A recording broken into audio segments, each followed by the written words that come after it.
We're talking in a week when there's major civil unrest in Minnesota regarding racial tension. I guess my question to you is, why was being heard as a sports reporter so important to you as a journalist in a broader sense? But why did you always want to be heard with what you were thinking? I thought it was a matter of a responsibility to the audience. Uh, I wanted to respect their intelligence. A lot of this stuff is right out in front of them. It wasn't so much that I was doing investigative reporting. That wasn't my role. And we didn't have the resources and wherewithal to do that at NBC Sports. Neither do the other networks. ESPN does. They've got a different situation. But this isn't Frontline on PBS. This isn't Nightline. But I thought that an element of journalism and commentary, done judiciously at the right time, I thought an element of that should be part of the presentation, and that people might have expected, because of the various roles I had played, mostly in sports, but sometimes outside sports, that people might have expected something different from me than they would from others. And I just could not ignore elephants in the room. Mm-hmm. You're doing an Olympics from Sochi, Russia, or Beijing, China.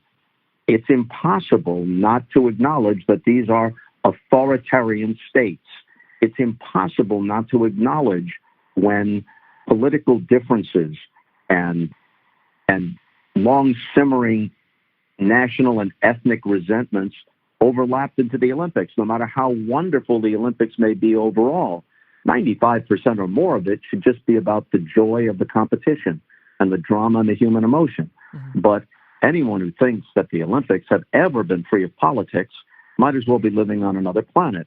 And there have been times, not a lot, but enough to take note of, there have been times when sports was where societal issues have played out, often as regards race. So those who say stick to sports never heard of Jack Johnson. They never heard of Joe Louis and the way he was positioned so that white America could feel more comfortable with it. They never heard of Jackie Robinson or Arthur Ashe or Billie Jean King or Tommy Smith and John Carlos. They never heard of CTE in football, steroids in baseball. They never heard of states and municipalities purposing tax dollars for stadiums and other benefits for teams, which may or may not be the right thing to do, but certainly should be discussed. Yeah. I guess they never heard of any of that. And they just want to hear, here's a ground ball to shortstop. Well, if that's the case, they got the wrong guy in me.